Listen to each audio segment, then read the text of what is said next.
you're in a different space. Build From Now is basically my coaching method, talking about how you master these 4 resources: focus, agility, time, and energy. And that book for me was my cookbook. But I had been a coach at that point, I think for about 5 years or something like that. And then informally coaching, I realized throughout my life, but like formally a coach, a business coach for those 3, 4, 5 years, it dawned on me, I'm like, oh, this is my system. And you're right. Like the first instinct was like, okay, well, I need to tell other people about it. And going back to, one of our mutual favorites, Seth Godin, and other folks, where it's like, you can give people the recipe, but that doesn't mean you give people the flavor of the dish. It doesn't mean that people understand what happens when things go a different direction. I have family members that are involved in organizational development and things like that. More like a mass scale, even though I'm more like one-on-one. So I'm a one-on-one coach, but folks that do, coach hundreds of people at the same time and this grand thing. And one of the things they told me, and I think about it over the years, is that you can give someone all the guidebooks in the world and all that stuff, but once you're in that training seminar, once you're, doing the organizational summit, or you're doing a leadership summit, whatever words you want to use for that, whatever the case may be, if something goes off the rails in that moment, in that summit, what have you, that's when those instincts kick in.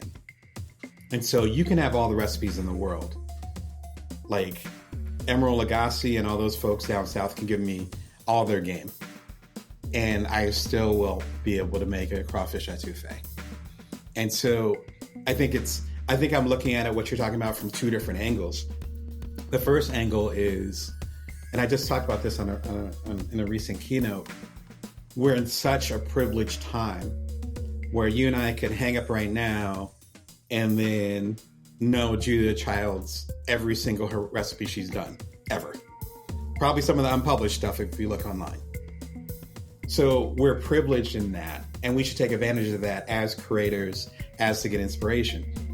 Just to understand people's blueprint and realize that maybe her early recipes weren't that good. Like, I think there's a beauty in that. I'm almost obsessed with that. Where it's like, give me the shit that's not that good. Oh, wow. Okay, so you got to where you got to in the 70s and 80s because you made shitty recipes in the 50s and 60s. Oh, okay, well then I'm just a baby then. I just need to keep going.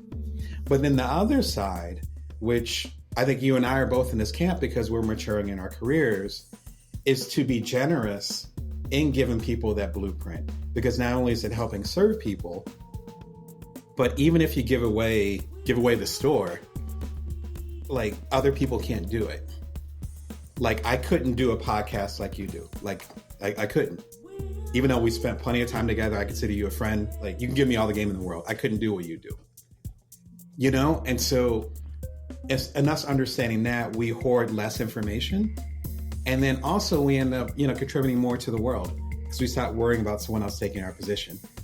That's one of the reasons why I love your work, Brendan, because I know you've talked a lot over the last few years as far as jealousy, envy, all those. I like uncomfortable emotions. Yeah. So I want to talk about this for a second, right? But all that stuff that's uncomfortable, but they're telling us something. And it's like, no, actually, as you grow through those emotions, you're like, wait a second. Even if I give someone the so-called secret sauce, they're not going to be me. And so the reverse is true too. So it's like, there's nothing that someone else can give me that can make me exactly like them. But then the reverse is true too. No one can steal what I have. They can follow the exact same blueprint and it's going to come out as a cronut instead of a donut. Like, it's just going to be different. But that's because of my special journey. You can also give people all the information in the world too. And this is sometimes my problem with books on writing, which I love as a means of continuing education. But sometimes reading a lot of books on writing, sometimes you forget to actually do any writing. And reading those books, it feels like writing. And I imagine reading cookbooks sometimes it might feel like cooking, but you're not actually cooking, or you're not actually writing. So eventually you have to get uncomfortable and actually take some of those insights and actually take your lumps and get into the arena and do the work yourself and realize the growth you need to do or the things you need to get over. But nothing can replicate actually doing the thing, no matter how much information you dump into your brain. Eventually you do have to get onto the field. I mean, yeah, if I can jump in on that, like, it reminds me of an ongoing conversation that I've been having with my eldest. Again, he's 9 and he loves books. He's reading at a relatively high level. And that's not meant like from an ego standpoint. It's just the boy's like obsessed with books. So of course this gets me like excited. I'm like, oh yes, please keep reading. And we had this, had to be early summertime, I would say a handful of months ago.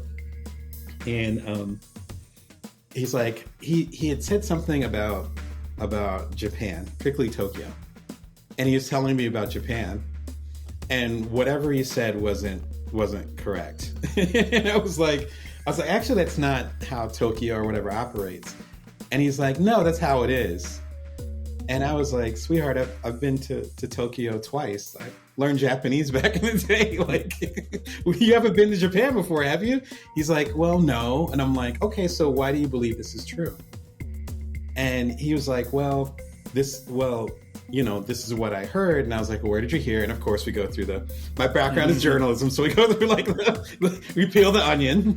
And then at the end of the day, it was like, oh no, this is something that I read in a book. And I'm like, you know what? Like, I was like, this isn't even me trying to be right or anything like that. It's just, if someone has experienced something and actually done the work, you default to whatever their perspective is. Like, that's just how it works. Like, I've never had a child come out of my body. Yeah. So even though like I'm super connected to the kids, I'm a very active father, there's experiences that mommy had that I will never understand. And so if she's talking about pregnancy, I'd be like, oh, okay. I guess that's how it works. Yeah. It's right. And I know with your work, again, like you talk about getting people into the arena. And I think you're talking about a very good point where it's double-edged sword. That's danger, is that for my kids, like if I'm going to understand Shibuya and Kyoto and all these different places in Tokyo and the other city, Kyoto, and all that stuff, like I had to like save up money, get my ass on a plane, do some rudimentary Japanese, and stumble across everything, including eating some food that if I knew what it was, I never would have ate it. Like, but that was required of, I would say, our generation. And now that's not as required. So now you have like bloggers and food videos and all this stuff. And it's like, oh my gosh, I know Tokyo. And it's like, no, you don't know what it smells like. You don't know what it's like to be lost, in the middle of Tokyo at midnight. And you just realize that the train stopped running at midnight. And no one told you that. So you have to walk. Like, you've never experienced that. Those types of gritty experiences, I think, are analogous to what you're talking about as far as being a writer, where it's like, you can't tell someone how to write a book. And you can read about Hemingway or whomever's adventures writing books, but that's way different than getting your hands in the mud.